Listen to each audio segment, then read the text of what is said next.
만 2년 넘게 신종 코로나 바이러스 때문에 이런저런 활동에 제약이 대단히 많아요. 그러면서 저도 이제 뭐 암암리에 느끼는 거지만은 살고 있는 이 땅에 살고 있는 전 세계적으로 그렇고 분들이 한편에서는 엄청나게 이제 삶이 팍팍한 걸 느끼면서도 이념적으로는 정서적으로는 대단히 이제 그 구수화 내지는 심지어는 반동화되고 있다라는 생각들이 좀 들거든요. 그리고 당장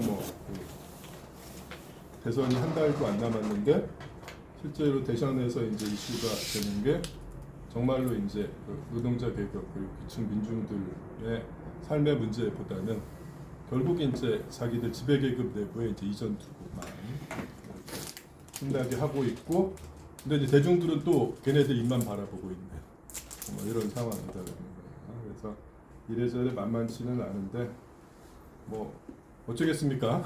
그렇다고 해서 이제 우리가 그런 시기를 이제 선택해서 살아낼 수 있는 것도 아니기 때문에 팍팍하고 힘들지만은 그래도 어떤 의미에서는 좀 꾸역꾸역 그런 상황들을 좀 돌파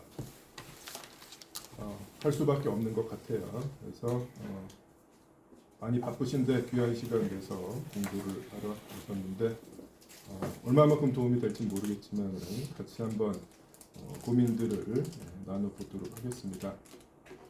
처음에 제가 요청을 받았을 때 제국주의론을 세미나식으로 좀 공부를 시켜달라 이런 요청이었어요. 제가 사실 2019년에 여기서 이제 강의를 한번 한 적이 있거든요. 제국주의라는 주제로.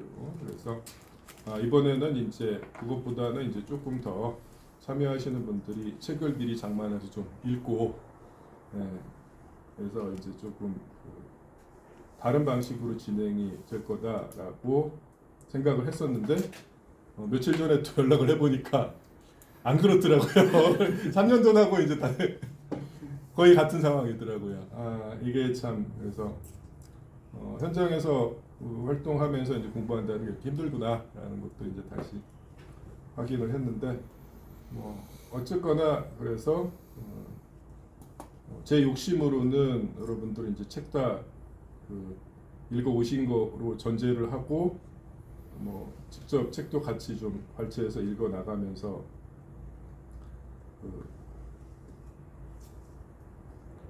같이 공부하는 방식으로 하면 좋겠는데 안타깝게도 이번에도 이제 제가 일방적으로 떠드는 방식이 될 수밖에 없을 것 같아요. 근데 어쨌거나 오늘은 그렇게 되지만은 제가 이제 부탁드리는 거는 바쁘고 힘들더라도 시간을 쪼개서 책을 읽고 자기 머리로 고민을 하셔야 됩니다. 다른 것도 다 마찬가지겠지만은 쉽게 얻은 건 쉽게 사라지거든요.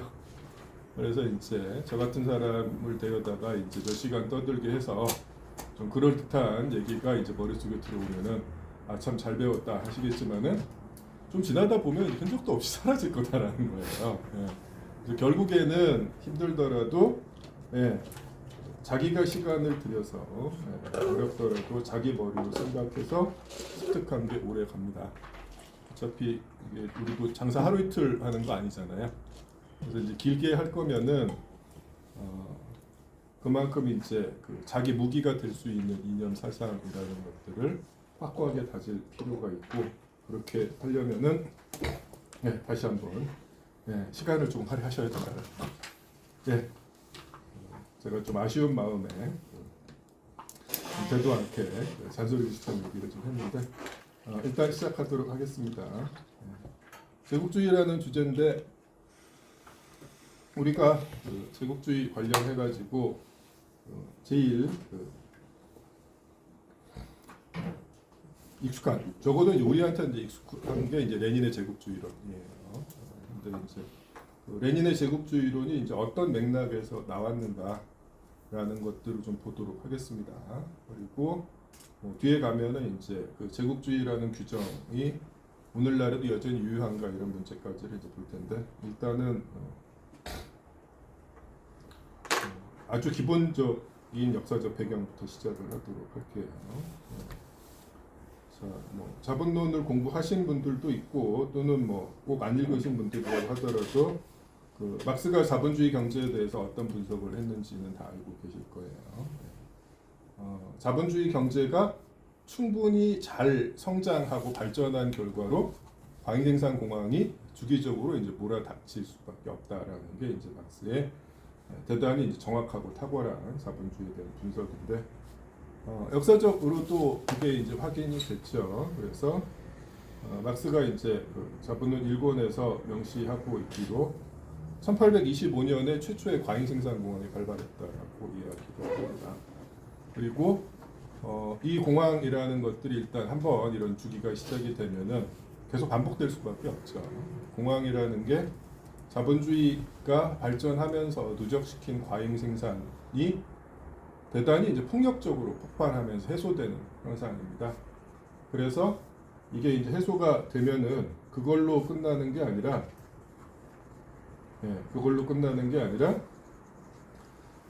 과잉 생산이 해소되면서 새로운 호황이 가능해지는 조건이 만들어진다는 거죠.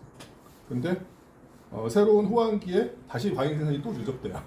이게 반복될 수밖에 없거든요. 그래서 자본주의에서 공황이라는 게 뭐 우연한 계기로 일어나는 것도 아니고 이런저런 무슨 현명한 정책으로 해소될 수 있는 것도 아니고 필연적이면서 주기적일 수밖에 없다라는 게 막스의 얘기예요. 그리고 이제 막스 당시에도 1825년 이후로 대체로 10년 안팎으로 공황이 계속해서 반복이 됐었어요. 우리가 알고 있는 역사적 사실인데, 자 막스가 뭐 19세기 사람이고 안타깝게도 19세기 말 1883년에 사망을 했습니다. 그래서 예언가가 아니니까 그 후로 무슨 일이 벌어졌는지를 우리한테 알려줄 수는 없었을 거예요. 근데 실제로 막스 당시에도 일단 어떤 게 확인이 됐냐면은 이런 게 확인이 됩니다. 네. 공황이라는 게 이제 반복되면서 고만고만한 수준으로 되는 게 아니라 항상 한 번 공황이 몰아닥쳤다가 다시 이제 호황이 시작되고 그 다음 또 공황이 터질 때쯤에는 이게 이제 이전 시기에 그 최고점보다 올라가 있다는 이런 식으로 주기적으로 이제 부침을 거듭하면서 자본 축적이 점점 거대해져 가는 게 흔히 이야기하는 경제 성장이라는 거예요. 자, 근데 이제 그 과정에서 어떤 일이 벌어질 수밖에 없어요. 우리 속담에 산이 높으면 골이 깊다 그러잖아요. 그래서 자본 축적이 거대하게 진행되면은 그 축적의 크기만큼 과잉 생산이 거대해지고 거기서 이제 공황이 터져가지고 해소되는 충격이 더 커질 수밖에 없죠. 그래서 자본 축적이 점점 그 큰 규모로 진행되면서 동시에 이제 이 경기 순환이라고 부르는 것은 이제 진폭도 점점 커지는 이런 상황들이 이제 관찰이 됩니다. 자, 그러다가 이제 어떤 일이 벌어졌느냐? 자, 10년 안팎의 주기적인 공황이 계속되다가 1873년에 닥친 공황이라는 게 제대로 된 경제 회복 없이 20년 이상 지속되는 장기 불황으로 이어집니다. 그래서 이제 주류 경제학, 부르주아 경제학자들도 이걸 대불황이라고 이제 부르는 이런 사태인데, 막스하고 엥겔스도 이런 사태의 앞부분을 경험을 하기는 했어요. 근데 이제 막스는 이 와중에 사망을 했고 엥겔스도 사실은 이제 그 거의 끝 부분까지 살긴 했지만은 이것들을 어떻게 평가할 만한 상황을 사지는 못했어요. 그래서 한편에서는 10년 안팎의 주기가 관철되면서 동시에 제대로 된 호황 없이 전반적으로 이제 자본주의 경제가 그 침체 상태에 빠진 20년 이상 된 상황이 지속되는 시기가 이미 19세기 말에 도래했다라는 거예요. 뭐 실제로 그리고 이런 상황이라는 게 이제 나중에 가면은 결코 예외적인 상황이 아니었다는 게 확인이 됩니다. 뭐 여러분 기억하시듯이 1930년대 이제 대공황이라는 사태가 있었고요. 그 다음에 1970년대 중반부터 세계 자본주의가 장기 불황 상태에 빠져 있었어요. 그리고 뭐 아직까지도 영향을 미치고 있는 2007년 말에 미국발 세계 공황이라든지 이런 식의 거대한 규모의 이제 위기 상황이라는 게 심심치 않게 이제 발현이 됐었는데 이미 19세기 말에 이런 상황이 도래했고, 그리고 이런 상황을 배경으로 해서 중요한 변화들이 생겨나기 시작한다는 거죠. 결국 이런 위기 상황에서 가장 심각한 타격을 입고 그 피해를 몰아서 받는 건 노동자들, 서민들, 그들 용어로 개돼지들이라는 거예요. 근데 어쨌거나 지배계급도 힘들거든요. 그래서 나름 이제 자기들의 그 이익을 확보하기 위해서 이걸 타개하기 위해서 이런저런 시도들을 하게 되는데 아주 도식적으로 한 3가지 정도로 이걸 정리를 해 볼 수가 있습니다. 첫 번째가 뭐냐면은 흔히 과학적 관리라고 이제 나중에 명명한 건데 오히려 이게 이런 식으로 말씀드리면 더 익숙하실지 모르겠어요.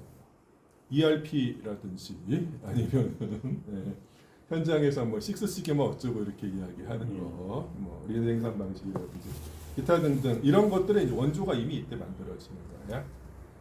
노동자들의 이제 그 생산 현장에서 일거수일투족이라는 것들을 통제하고 제어함으로써 다시 말해서 노동 강도 강화를 통한 착취의 강화를 통해 가지고 문제를 해결하고자 하는 시도가 이때부터 본격화됩니다. 그다음에 이제 두 번째가 뭐냐면은 대단히 이제 거대한 규모의 독점체들이 만들어져요. 카르텔, 신디케이트, 트러스트 같은 것들이 만들어지는데 일국 수준에서도 성립이 되고 그리고 글로벌한 수준에서도 이런 것들이 이제 만들어집니다. 그리고 이게 우리가 오늘 공부할 그 제국주의론과 관련해서도 밀접한 관련이 있는데 이게 의미하는 게 뭐냐면은 자본주의가 발전하면서 나름 이제 자본주의는 자유 경쟁을 모토로 한다라고 이제 선전을 하는데 현실은 고만고만한 자본들이 치열하게 경쟁한 결과로 결국엔 소수의 거대 자본만 살아남는 일이 불가피하다라는 거거든요. 막스도 그런 상황을 이미 자본론에서 얘기를 했었고 역사적으로도 19세기 말쯤 되면은 이른바 선진국, 사실은 선진국이라고 쓰면은 우리는 그걸 그냥 제국주의 국가라고 읽으면 됩니다. 예외가 없거든요. 자본주의가 먼저 발전한 나라들에서는 이미 19세기 말쯤 되면은 그 자유경쟁의 시대는 가고 소수의 거대 자본, 독점 자본이 지배하는 상황이 만들어진다는 거죠. 그리고 세 번째가 우리가 오늘 공부할 제국주의라고 이제 부릅니다. 크게 이렇게 이제 볼 수가 있어요. 자, 관련해서 제가 이제 여기 이렇게 노트에다 써놓은 게 이제 이런 이야기들입니다. 관련해서 보면은 일단 우리 주제가 일단은 이제 제국주의이기 때문에 이 제국주의 문제와 관련해서 조금 보도록 하겠습니다.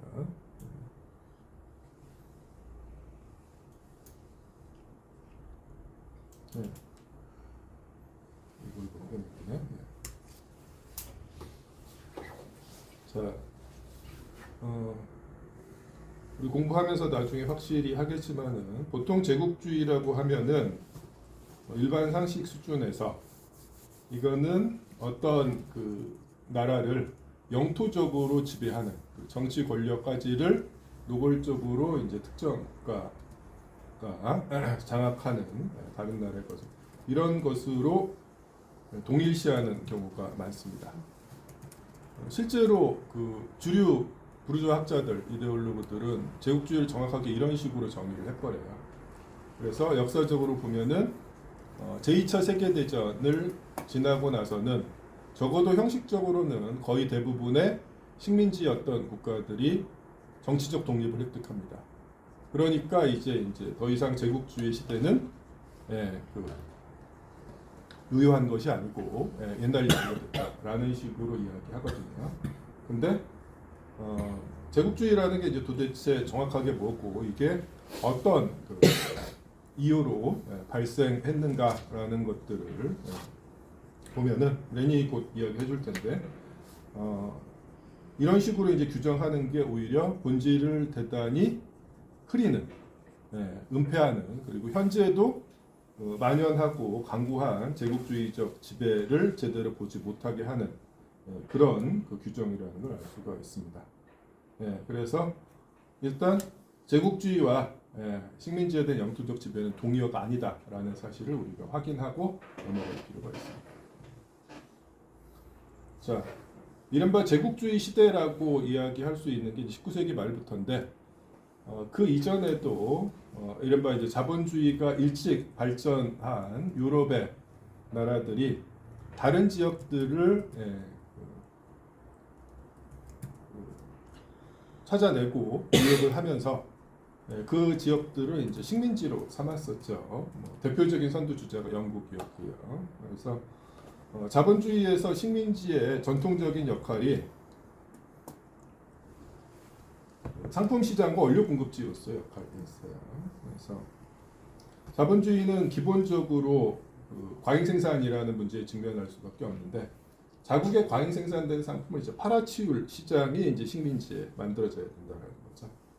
그리고 동시에 그런 이제 자본주의적 생산을 위해서 필요한 원료, 자국에서는 일찌감치 고갈돼가는 그런 원료들을 값싸게 공급하는 원료 공급지로서의 역할. 이게 이제 식민지의 전통적인 역할입니다. 막스 당시부터 이런 사실들은 계속해서 확인이 되고 있었어요. 자, 그리고 이제 이 과정에서 그 식민지 예전에 식민지가 아니었는데 식민지화 되기 전에 있었던 그 비자본주의적 또는 이제 전자본주의적 생산이 대단히 철저하게 파괴가 되고 산업 구조가 이제 왜곡이 되죠. 무슨 소리냐? 그 자본주의적으로 생산된 상품을 식민지에 팔아먹기 위해서는 동일한 상품을 그 식민지에서 무리 없이 생산하고 있으면 안 된다는 거예요. 그렇거든요. 그래서 이제 영국이 이제 인도를 식민지로 지배하면서 이제 어떤 일이 벌어졌는가? 이른바 산업혁명이라고 부르는 그 기계제 대공업이 본격적으로 발달하기 전부터 영국이 인도를 식민지로 지배합니다.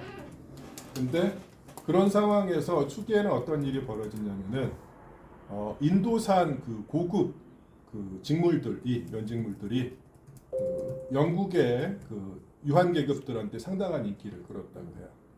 그래서 식민지로 삼고 있는데 오히려 이제 무역은 적자인 이런 상황이 벌어졌어요. 그래서 영국에서는 이제 영국산 그 상품들은 인도에서 잘 안 팔리고 오히려 이제 인도산 이제 직물들이 영국에서 이제 신나게 비싼 값에 팔리는 이런 상황이 벌어지니까 얘네들이 이제 무슨 짓을 하냐면은 그 인도의 수작업으로 그 직물들을 생산하는 노동자들의 손가락을 잘라버렸죠. 그래서 일정 연령에 달한 그 사람들 직공이 될 가능성이 있는 성인들은 마찬가지로 안 할 것도 없고 일정 연령에 따라서 직공이 될 가능성이 될 가능성이 있는 그런 이제 그런 청소년들까지도 그런 이제 그 작업에 필요한 손가락 핵심적인 손가락을 2개씩 다 잘라버려요. 그런 짓들을 하는 거예요. 이게 자본주의예요, 사실은. 근데 이게 이제 1단계라면은 이른바 산업혁명의 시기가 이제 도래하면 얘기가 달라집니다.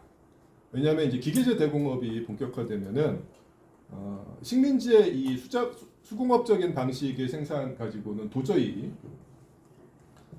경쟁을 할 수가 없거든요, 이거랑. 그래서 이제 여기서 등장하는 사람이 훌륭한 분이죠, 마하트마 간디, 그죠?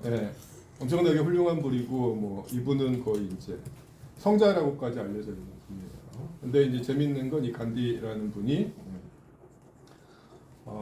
나름 이제 그 인도에 대한 이제 영국의 그 식민 통치에 대항해서 싸운 그 민족주의 지도자로 알려져 있는데 대체로 그런 이제 그 민족주의 지도자들은 자국의 그 사람들한테는 대단히 위대한 인물로 칭송을 받지만은 제국주의 본국의 사람들한테는 이런저런 방식으로 대단히 부정적으로 평가되는 경우가 많습니다. 근데 오히려 간디 이분은 바로 그 나라들, 선진국들, 제국주의 국가들에서 거의 성자 수준으로 추앙을 합니다. 그만큼 훌륭한 분이었다라고 이제 우리가 생각할 수 있지만은 사실은 얘기가 조금 달라요. 그래서 여러분 혹시 관심이 있으시면은 이렇게 생긴 제목의 책을 한번 찾아보세요. 마하트마 간디 불편한 진실이라는 제목의 이제 책이 있는데 이걸 읽어보시면은 왜 이분이 제국주의 국가의 지배 계급에게 그렇게 칭송을 받는지, 그리고 이제 우리가 거기서 전 세계적으로 너나 할 것 없이 좋은 얘기만 듣고 있는지를 살짝 알 수가 있어요. 카터라고 이분을 왜 호출했냐면은 이 간디라는 분을 이제 떠올리면은 우리한테 하나의 강렬한 이미지로 이제 등장하는 게 있어요. 뭐예요? 요즘에는 그것도 있더라고. 이 간디란 분이 온라인 게임에서 예전에 유명해졌었죠. 그래서 뭐 옥수수와 다이아몬드를 순순히 교환해주지 않으면 이제 유혈 사태가 일어날 거다라는 식의 이런 일들이 이제 벌어졌는데 그 얘기가 아니고 실제로 이 간디가 이미지 메이킹을 한 것 중에 하나가 이거예요. 대충 헐벗은 상태에서 인도 전통의 대단히 이제 단순한 조악한 물레를 돌리고 있는 이런 모습이 있잖아요. 그죠? 그게 흔히 이야기하는 간디의 비폭력 무저항주의 상징처럼 돼 있어요. 그래서 우리가 이제 제국주의 영국에 대해 가지고 폭력적으로 총칼 들고 저항하지는 않겠지만은 결코 이제 너희들 뜻대로 고분고분하지 않겠다. 우리 식대로 살아나가면서 저항하겠다. 우리 식대로 살아나갈 거다라는 식의 이제 어떤 숭고한 저항 이념의 상징처럼 돼 있는데 그게 사기였다라는 거예요. 왜냐하면은 실제로 간디가 그런 코스프레를 하기 수십 년 전부터 인도의 숭공업적인 이제 면직물 사업은 완전히 개박살이 납니다. 왜? 영국에서 이제 기계 돌려가지고 엄청나게 값싼 명직물이 이제 인도에 밀려듭니다. 그래서 예전에 한때 이제 고급품을 영국에 팔아먹었지만 이제 완전히 역전이 돼가지고 인도의 수공업적으로 면직물 사업에 종사하던 사람들이 싹 다 굶어 죽어요. 그래서 자본론 일본에도 그 얘기가 나오죠. 당시 이제 인도에 부임했던 영국인 총독이 본국에 보내는 서한에서 들판에 굶어 죽은 인도인들의 뼈가 허옇게 널려 있다는 겁니다. 네, 그게 이제 이런 상황이거든요. 즉, 자국에서 과잉 생산된 상품을 식민지에 팔아먹기 위해서 식민지에 이제 기존의 생산 산업 자체를 철저하게 파괴하는 이런 일들이 이제 벌어집니다. 이런 일이 있고 나서 한참 뒤에 이제 간디가 되도 않게 코스프레를 했던 거예요, 사실은.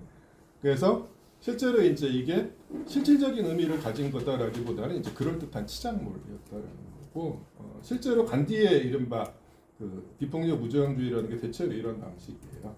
그래서 이제 제국주의 지배 계급의 입장에서는 간디 같은 사람이 대중의 지지를 많이 얻으면 얻을수록 오히려 자기들의 이제 의지를 계획을 관철하기 오히려 쉬워지는 이런 상황입니다.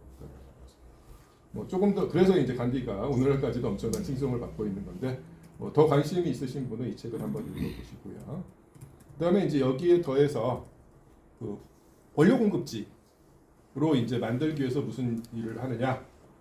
그 나라에서 특별히 이제 많이 생산되는 이런 자원 같은 게 있으면은 그런 생산물들에 대해서 다른 모든 산업들을 이제 싹 다 죽여버리고 그것만 생산하도록 만들게 합니다. 이걸 이제 모노컬처라고 이제 부르거든요. 그래서 보면은 어떤 일이 이제 벌어지느냐, 어떤 나라는 전 국토가 고무나무 밭으로 변해버립니다. 어떤 나라는 전 국토가 사탕수수 밭이 버립니다. 그리고 이 폐해가 얼마나 크냐면은 한참 지나가지고 나중에 형식적으로 독립을 획득하고 나서도 제대로 된 자립적인 경제 발전이 사실상 불가능한 상황에 처하게 되죠. 경제 구도가 엄청나게 왜곡되어 있기 때문에 이걸 단시일 내에 어떻게 할 수가 없거든요. 근데 그러면 어떤 일이 벌어지느냐? 결국에 이제 생존하기 위해서 기존의 이제 제국주의자들이 자국의 산업을 엄청나게 왜곡시켜 놓은 상황에서 주력 생산물이 이제 그거밖에 없는데 이걸 이제 세계 시장에서 누구한테 팔아요? 자기를 식민지로 통치했던 제국주의자들한테 팔아야 되는 거예요. 이런 일들이 이제 벌어지는 거죠. 그래서 이제 나중에 뭐 신식민지라든가 이제 종속이론 같은 게 나올 수밖에 없는 이유예요. 이른바 제3세계라고 불리는 국가들의 경제 성장이라는 것들이 왜 그렇게 더디냐? 사실 이게 이제 엄청나게 큰 몫을 차지를 하죠. 한국도 이 정도까지는 아니지만은 일제 시대에 이제 미국 단자카 사업이라고 해가지고 그 교농사의 비중을 압도적으로 이제 늘린 시기가 있었어요. 이게 아직까지도 계속해서 발목을 잡고 있죠. 대한민국 보면 물론 이것만은 아니지만. 자, 각설하고 일단 이런 역할들을 했는데 제국주의 시대가 본격적으로 들어서면은 어떤 일이 벌어지느냐, 여기에 더해서 제국주의 본국에서 마땅한 투자처를 찾지 못한 이제 과잉 자본이 식민지로 투자되기 시작을 합니다. 그리고 이 시기가 우리가 이제 그 제국주의라고 부르는 이런 상황이 이제 전면하는 시기이기도 해요. 그래서 전통적으로 상품 시장과 원료 공급지의 역할에 더해서 자본 수출의 대상으로서 식민지가 각광받기 시작하면서 식민지를 획득하기 위한 경쟁, 당연히 평화로운 경쟁이 아니라 피 튀기는 경쟁이 본격화됩니다. 그래서 뭐 당시의 용어로 이때를 신제국주의라고 불렀다라고 해요. 그리고 뭐 영국 역사가 홉스밤이라는 사람을 이 시기를 제국의 시대다라고 이제 부르는데, 이 시기가 사실은 이제 19세기 말에 대불황의 시기부터가 이제 이게 배경이 된다는 거죠. 자, 그러면서 이제 어떤 일이 벌어지느냐? 뭐 제국주의론에 나옵니다. 렌이 정확하게 이야기를 해줘요. 이미 20세기 초쯤 되면은 세계가 완전히 분할이 됩니다. 무슨 소리냐? 세계 지도를 쫙 펼쳐놓고 보면은 북극하고 남극 빼고는요, 전부 다 제국주의 국가 아니면은 식민지 반식민지 국가들이라는 거죠. 극히 변매세 빼고는 이런 식으로 이제 되는데, 여기서 끝나지 않았다라는 거예요. 왜? 제국주의 국가들 중에서도 먼저 자본주의를 발전시켜서 대외팽창을 시작한 나라들은 알짜배기 식민지를 많이 가지고 있어요. 근데 나중에 이제 뒤늦게 후발주자로 시작을 해서 여기에 뛰어들면은 나는 아직도 이제 그 넉넉한 식민지를 갖지 못하고 있는데, 나는 아직도 배가 고픈데 이미 지도상에 이제 줄이 다 그어져 있는 거예요. 그렇죠? 땅 따먹기를 하다 보면은 처음에 이제 빈 땅을 먼저 확보하려고 하는데, 그래서 이제 빈 땅이 거의 남지 않게 되는 거 어떻게 되나요? 상대방의 땅을 이제 쳐들어가야 되는 거잖아요. 그죠? 예. 자, 그러면 이제 이때부터는 전쟁이라는 겁니다. 그래서 이제 이미 20세기 초에 세계 분할이 완료됐는데, 그때부터는 이제 이 세계를 재분할하는 전쟁이 시작되는 거예요. 전 지구적인 수준에서 이제 식민지 쟁탈전이 벌어지게 되는 거고, 그 결과로 어떤 일이 벌어졌느냐? 제일 직접적인 효과는 군수 산업이 엄청나게 성장합니다. 뭐 어느 정도로 성장을 했느냐? 열심히 필기하시고 계신데요. 저기 다 지금 녹화하고 계시잖아요. 녹음도 하고 계시고 안 쓰셔도 돼요. 그리고 이제 그 나중에 이 자료들은 다 공유를 해드릴 테니까 그 필기하시는 시간에 제 얘기를 듣고 자기 보를 생각하시면 됩니다. 그리고 조금이라도 좀 이해가 덜했거나 조금 이제 궁금한 점이 생기면은 적극적으로 질문을 해주세요. 자, 군수산업이 엄청나게 성장을 합니다. 어느 정도로 성장했느냐? 이때 이후로 군수산업은 자본주의에서 가장 중요한 산업 중에 하나가 됩니다. 이때만 그런 게 아니라 지금도 그래요. 네. 실제로 뭐 최근에 뭐 대한민국도 선진국 대열에 들어섰는데, 아직까지도 이제 뭐 대중들의 삶의 수준이 처참하기 때문에 뭔가 진보 개혁 이런 걸 외치는 나름 이제 대중의 편이라고 생각하는 사람들이 뭐 복지국가가 대안이다 뭐 이런 식으로 이야기하면서 그걸 통해 가지고 이른바 유효수요 같은 것도 창출해서 뭐 경제 위기도 해결할 수 있다 이런 식으로 사기를 치는데, 이른바 복지국가의 이면에 있는 게 바로 이 군수산업을 통한 엄청난 자본가들의 수요 창출, 자본가를 위한 수요 창출입니다. 이 사실들을 지배계급 내에 이제 좌우를 막론하고 보수라고 부르고 이제 극우죠. 그리고 이제 나름 진보 개혁이라고 알려져 있는 자들도 이제 입을 다물어요, 이 문제에 대해서. 근데 이제 조금만 찾아보면 알 수가 있거든요. 이때 이후로 지금까지 군수산업은 자본주의 경제에서 가장 중요한 역할을 하는 핵심적인 비중을 가진 산업 중에 하나입니다. 그리고 이제 여기에 더해서 이 식민지 쟁탈전이 결코 평화롭게 해소되지 않았죠. 거대한 이제 세계 전쟁으로 몰아닥쳤어요. 우리가 제1차 세계 대전이라고 부르는 첫 번째 제국주의 전쟁입니다. 그래서 보통 우리는 이제 두 차례 그 세계 대전에서 승리한 쪽이 뭔가 정의의 편이고 패배한 쪽이 이제 악의 축이라고 이제 배워왔어요. 그런 식으로 교육을 하죠. 근데 실제로 두 차례 세계 전쟁의 주요 참여자들은 전부 다 제국주의 국가입니다. 거의 유일한 예외가 있다면은 2차 대선에서 이제 소련 정도겠죠. 네. 뭐 당장 뭐 1차 대전 후만 보더라도 조선이 이제 독립을 한 게 2차 대전이 끝나고 났었잖아요. 그건 이제 조선을 식민지로 통치했던 이제 일본이 패전국이 됐기 때문인데 1차 대전에 일본이 참전을 했었어요. 근데 승리한 연합국에 속해 있었죠. 그렇기 때문에 난 뭐 그 1차 대전 끝나고 나서 뭐 민족 자결주의니 뭐니 하면서 그럴듯한 뭐 얘기가 도는 것처럼 교과서에 나와 있잖아요. 그게 다 이제 말짱 거짓말이었다라는 거죠. 그 와중에 그 1차 대전의 패전국이었던 뭐 독일이나 오스트리아 같은 나라들은 식민지를 전부 상실했지만은 승전국들은 식민지를 그 독립시키기는커녕 오히려 식민지를 확대했죠. 그래서 승전국 그 미국의 그 식민지였던 필리핀 같은 경우는 그대로 있었고 역시 승전국 일본의 식민지였던 조선도 그대로 있었던 거예요. 예, 그게 이제 본질입니다. 자, 그래서 두 차례 세계대전 모두 그 본질은 제국주의 전쟁이고, 예, 그래서 이제 뭐 1차 대전에 그 빌미가 됐다라고 하는 이 사라예보 사건이라는 거는 도화선에 불을 당기는 역할을 했을지언정 이게 근본적인 원인은 아니다라는 거죠. 이 사건이 없었더라도 제국주의 국가들 간의 식민지 쟁탈전이 점점 격렬해지면서 조만간 한번 크게 터질 수밖에 없다라는 거는 예, 뭐 상황을 인식하고 있는 사람들 눈에 보였다라는 겁니다. 그래서 예, 제국주의 전쟁인데 우리가 알고 있듯이 제국주의 전쟁의 와중에 러시아에서 인류 최초의 사회주의 혁명이 성공을 했었어요.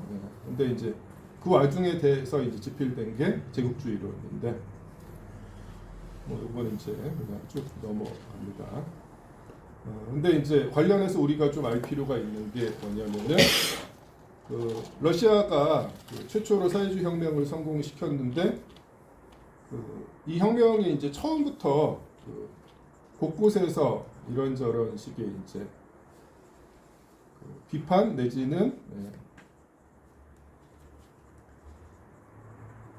냉소적인 반응에 직면을 합니다. 무슨 소리냐? 그 막스가 그리고 엥겔스가 분석하기로는 자본주의가 이제 발전한 나라들에서 이제 모순이 심화되면서 이게 이제 그 자본주의를 극복하고 그 다음 단계로 넘어갈 거다라고 이제 이야기를 했는데 막상 이제 혁명이 성공한 그 러시아를 보니까 뭐 대단히 깡총 취급을 받던 후진국이었다는 거예요.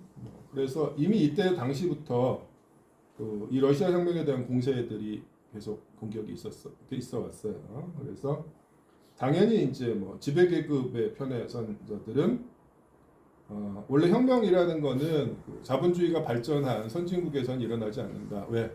대중이 현재 상태에 이제 만족하기 때문에. 그래서 이제 그 후진국에서나 못 사는 후진국에서나 이런 일이 가능한 거다라는 식으로 이제 폄하를 합니다. 그래서 이제 막스랑 엥겔스가 틀렸다라는 식으로 이야기하는 거죠. 다른 한편으로 막스가 여전히 옳다라고 이야기하는 스스로를 좌파나 사회주의자, 혁명가라고 자임하는 측에서도 러시아 혁명을 공격을 해요. 그러면서 러시아가 이제 충분히 자본주의가 성숙하지 않은 사회였는데 레닌을 비롯한 일당들이 권력력에 눈이 멀어가지고 무리한 혁명을 추진했다라는 거예요. 그래서 대단히 이제 이후에 소련을 비롯한 20세기 사회주의 국가들이 그 발전 경로가 왜곡될 수밖에 없었고 결국에는 붕괴했다. 좀 더 나가서는 그건 애초에 사회주의조차도 아니었다. 흔히 이야기하는 이제 멸칭으로 국가자본주의였다라는 식으로까지 이제 매도를 한다라는 거예요. 뭐 관련해서는 이것도 우리가 한참 공부할 필요가 있는데 뭐 아주 간단하게만 짚고 넘어가자면은 레닌의 이제 제국주의라고 하고 또 이제 결코 무관하지 않으니까 1차 대전이라는 게 사실상 예견된 전쟁이었다라고 말씀드렸잖아요. 그렇기 때문에 당시에 이제 노동운동의 이제 지도부들도 그 사실에 대해서 무지하지 않았다라는 거거든요. 실제로 이때쯤 되면은 그 막스하고 엥겔스가 뿌려놨던 싹이 상당한 결실을 맺습니다. 그래서 막스하고 엥겔스가 노동자들의 이제 국제 연대를 위해서 만들었던 조직이 이제 국제 노동자 협회인데 실제로 19세기 말 20세기 초쯤 되면은 각 나라에서 이제 노동자 정당들이 성립이 되고 세를 확대하기 시작해요. 뭐 나라마다 편차는 있고 당연히 이제 평화롭게 세를 확대한 게 아니라 처음에 이제 불법 조직으로 시작해가지고 투쟁을 통해가지고 지위를 획득하는 과정이 계속 진행이 됐는데 이때쯤에는 이제 그런 이제 노동자 정당들의 협의체들이 만들어지죠. 제2 인터내셔널입니다. 왜 제2 인터내셔널이냐면은 막스 엥겔스가 조직하고 활약했던 국제노동자협회를 계승한다는 취지로 사후에 이 국제노동자협회를 제일 인터내셔널이라고 명명을 해요.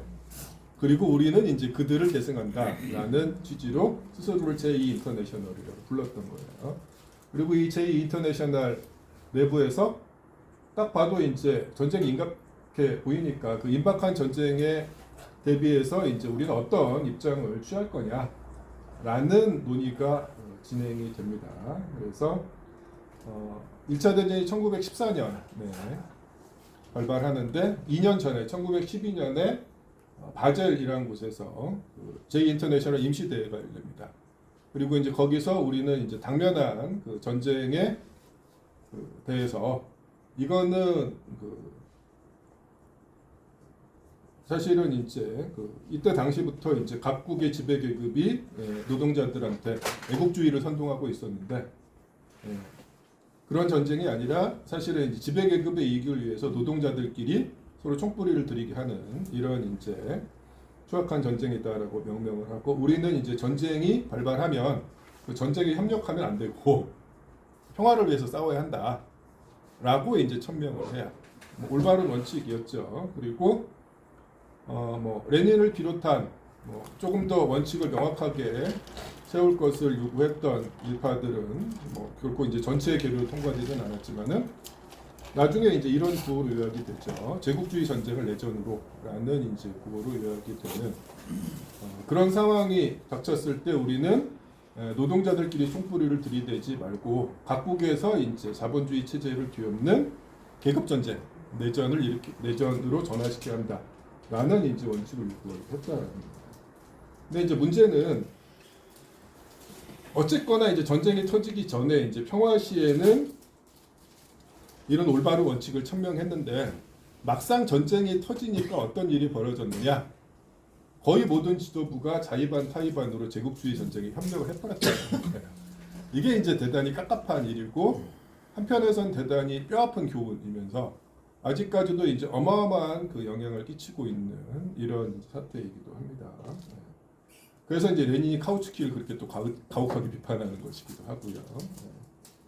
자, 제2인터내셔널에서 가장 세력이 컸던 당이 이제 독일의 3인당입니다. 3인당이라고 하는데 지금의 독일 3인당하고는 완전히 다른 정당이에요. 지금의 독일 3인당은 이제 사회주의는 진즉에 내다 버린 3인주의 정당이지만은 이때 당시에 독일 3인당은 사회주의를 표방하는 정당입니다. 독일 사회주의 노동자당으로 출발을 했고요. 실제로 이 독일 3인당이 어쨌거나 합법공간에 진출을 하면서 득표수가 계속해서 늘어나더니 1차 대전 직전에 있었던 제국의회 선거에서 원내 제1당이 돼요. 뭐 단독 과반수는 아니지만은 이제 단일 정당으로는 의석수가 제일 많은 정당이었는데 이 정당이 제국주의 전쟁에 협력을 해버린 거예요. 네. 뭔 일이 벌어졌느냐 뭐 이런 거예요. 전쟁을 하려면은 돈이 많이 필요하잖아요. 그러면은 전쟁 공채를 발행하겠다고 해요, 제국주의 정부가. 그러면 의회의 승인을 얻어야 되잖아요. 그러면 이제 제 인터내셔널 지도부의 구성원들이 동시에 이제 각국의 노동자 정당의 대표들이고 의회 의석들을 가지고 있어요. 이 사람들이 여기에 기어 들어가 가지고 전쟁 공채 발행에 찬성표를 던져요. 그리고 이제 전쟁을 하는 과정에서 야 이런 위기 상황인데 우리 식으로 하면 여당 야당이 어디 있느냐? 모두가 협력해야 된다면서 거국 내각이라는 걸 구성하거든요. 그러면은 그 3인주의 그 인터내셔널 그 노동자 정당의 지도부가 거기에 이제 장관으로 입각을 해서 노동자들을 전쟁터로 몰아넣는데 앞장선다는 거죠. 이 짓거리를 했다는 거죠. 한편에서는 그 상황들을 보면은 그들이 나름 이제 고심을 할 수밖에 없었다는 상황이 확인이 되기는 합니다. 무슨 소리냐? 당장 지금 대한민국 상황을 보면은 대단히 많이 조작된 측면이 있지만은 휴전선 이북에 있는 나라뿐만 아니라 이제 중국, 러시아 등등에 대한 반감이 엄청나잖아요. 대중들의 반감. 사실 이거는 실체가 없는 대단히 공허한 것들이거든요. 근데 몇 가지 빌미를 잡아가지고 엄청나게 이제 선동을 한다라는 거죠. 지배계급이. 근데 이런 상황에서 막상 어떤 위급한 사태가 터지면 대중이 어떻게 돼요? 가버려요, 진짜로. 그렇습니다. 이게 이제 옛날 얘기나 남 얘기가 아니라 좀 살 떨리는 얘기인데, 그런 상황이 항상 진행된다라는 거죠. 특히나 이제 전쟁이 임박한 시기에 지배계급은 각종의 이제 사실들을 확대하거나 심지어는 날조해서라도 전쟁의 이제 대상이 되는 이제 적성국과 같은 하늘을 이고 살 수 없는 존재들인 것처럼 대중들을 현혹하고 대중들은 거기에 노출이 된 상황에서 선거 때 노동자 정당에 표를 찍었던 노동자가 전쟁이 발발하면은 애국심에 불타올라가지고 자원 입대를 하러 몰려가는 상황이 벌어지는 거예요. 근데 이런 상황에서 이 노동자 정당의 지도부가 지금은 이제 그런 전쟁이 아니고 이거는 서로한테 노동자들끼리 총뿌리를 들이밀어야 될 때가 아니라 오히려 우리들한테 이제 그런 걸 강요하는 지배계급을 공격해야 된다라고 이야기하면은 당장은 어떤 반응이 돌아오느냐? 저 새끼 간첩이다라고 해가지고 선거 때 자기를 찍었던 노동자가 자기를 적국의 스파이로 고발하는 일이 벌어진다. 다시 말해서 평화시에 수십 년에 걸쳐서 쌓아왔던 기반들을 전부 다 잃어버리고 적어도 당분간은 지하로 숨어들 수밖에 없는 상황에 놓이게 됩니다. 그런 상황에 직면했던 거거든요. 각국의 이제 노동운동의 지도부가. 근데 그걸 감수하고라도 그렇게 했어야 된다는 거예요. 그렇지 않고 이제 어정쩡한 수준에서 타협하고 이 제국주의 전쟁에 협력하는 순간 거기서 빠져나올 수가 없는 거예요. 실제로 1차 대전이 시작되고 나서 불과 1, 2년 사이에 전쟁의 참상은 명확하게 드러납니다. 아무런 의미도 없이 끊임없이 사람들이 엄청나게 죽어나갔거든요. 그런 상황에서 전쟁의 실체를 폭로하고 그 대중을 올바른 길로 이끌어야 될 지도부가 전부 다 이미 제국주의들과 협력해 있는 상황이다. 끔찍한 일들이 이제 벌어진 겁니다.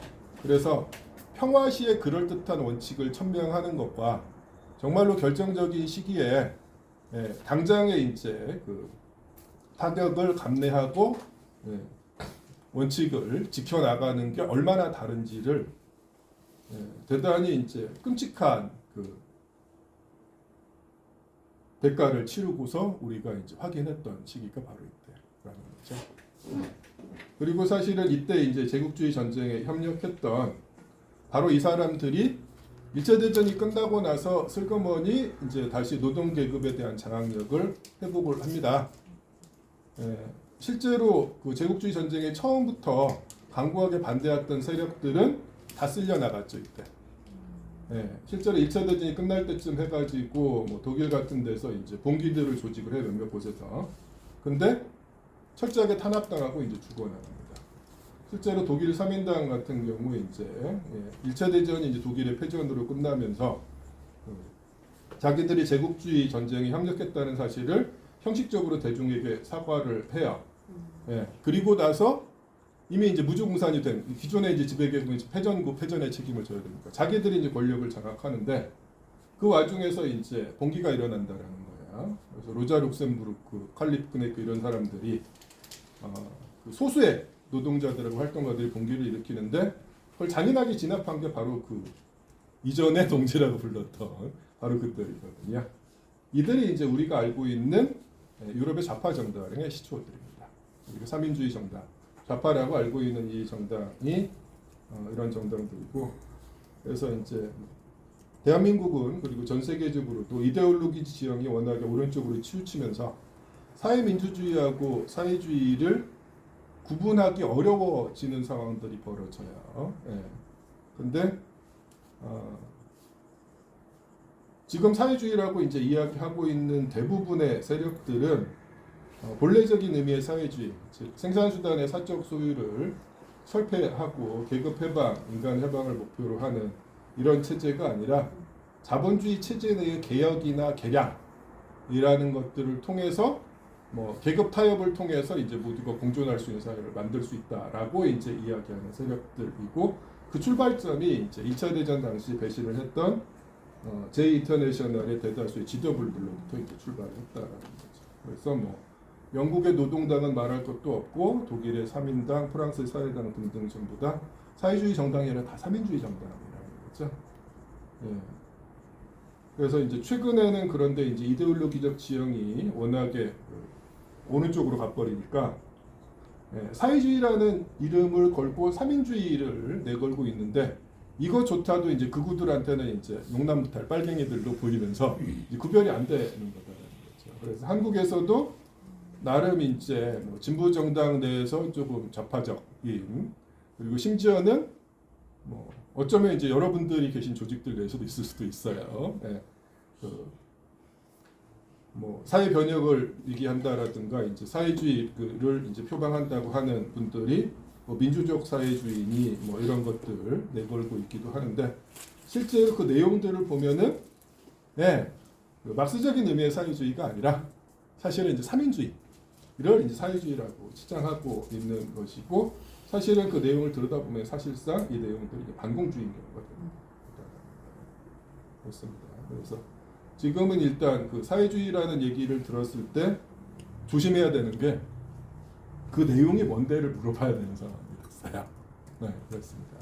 어쨌거나 이제 스토리가 조금 살짝 센 측면이 있긴 있는데, 그게 이제 일종의 그 배경 설명일 수가 있을 거다라는 생각이 듭니다. 자, 여기까지가 이제 제가 제국주의론 텍스트를 본격적으로 들어가기 전에 조금 드리는 말씀이었습니다. 일단 뭐 여기서 질문이나 하고 싶은 얘기 있으면 좀 해주시죠. 신가요? 제가 이걸 이제 뭐 2시간 공부하고 1시간 쉬고 또 이제 2시간 공부하고 이런 식으로 했는데, 그러니까 제가 그 요구했던 게 이제 세미나식으로 이제 진행을 하는 걸 염두에 두고 그렇게 했었던 거거든요. 근데 지금 하는 거 보니까 이제 그렇게 하기보다는 오히려 이렇게 이제 주제별로 제가 한번 떠들고 나서 질문을 받고 그 다음에 또 다음으로 넘어가고 그렇게 하는 게 오히려 더 나을 것 같다는 생각이 들거든요. 어떻습니까? 네. 그러시면 이렇게 하죠. 지금 한 10분 내지 15분 정도 쉬고요. 네. 쉬는 동안 뭐 나름 이제 계속 떠드는 사람보다 듣는 사람이 더 힘들어요, 제 경험상. 좀 기지개도 켜시고